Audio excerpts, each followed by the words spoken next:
Next, I want to take a brief attempt at trying to standardize or generate a draft model for how women may um, be attracted to men. So, I want to take a shot at defining women's attraction to men in the sexual marketplace. Once again, this is an early attempt. And I welcome conversation with women to give me guidance, to provide input in terms of what the model is missing, what I'm way off base for, what I've gotten right. So once again, I continue to kind of shape this in a very data driven way to kind of look at attraction. And I also encourage men along the same lines to take a look at the model that I propose for men to see whether it fits and to what extent it fits in terms of what they're looking for their partners. But once again, looking at kind of an early attempt at a model for women's attraction, some possible factors that I've identified are a man's access to resources. Once again, does he have the ability to get, does he have money? Does he have resources that are of value to a woman? His access to influence and power. Does he have the ability to shape the world or his world to a certain extent? Does he have his own business so he can kind of call his own shots or make his own hours? Does he have access to political capital to kind of shape the world? Once again, does he have access to influence and power? Another one is his social status. Is he recognized as a mover and shaker? Does he get access to select venues? Can he get you into the backstage or to the VIP? Can he cut you to the front of the line? Once again, his social status.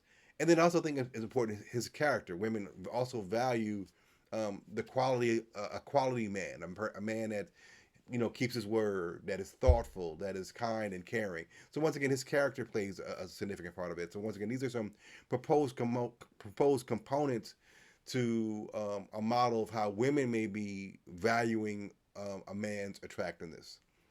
And then clearly, because women say it so often, physical attractiveness clearly is a component that women consider in trying to vet a man for attractiveness. And so I've proposed kind of a similar model for women that I propose for men in terms of having actual labels associated with the score.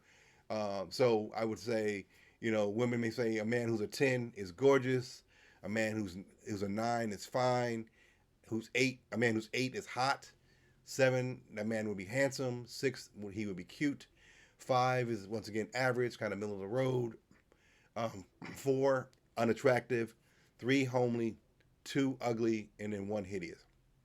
And then another component I'll add to it that I hear it so often, particularly in dealing with black women, has to do with height. And so a man requiring a certain height. So most women that I've talked to, my friends and family, are looking for men that are 6 feet tall or higher. So clearly, there's a physical component to attractiveness that they're looking for. And so I wanted to make sure I included physical attractiveness as part of this component.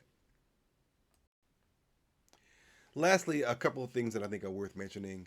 Um, this model is grounded in the work of evolutionary psychology that looks at partner preferences, particularly saying that men prefer um, particular characteristics in their female partners based on our evolutionary past, and women do too, preferring certain characteristics such as access to resources and power. So once again, this is grounded in the field of evolutionary psychology. Um, I also recognize individual difference and general patterns. I'm not saying that this works for everyone, that this works for every man or every woman. I recognize that there are individual differences, but we have the ability to do some generalizations based on what a majority or most men or most women would want. So once again, I want to, even if this does not match with you, that doesn't make it a useless exercise or tool.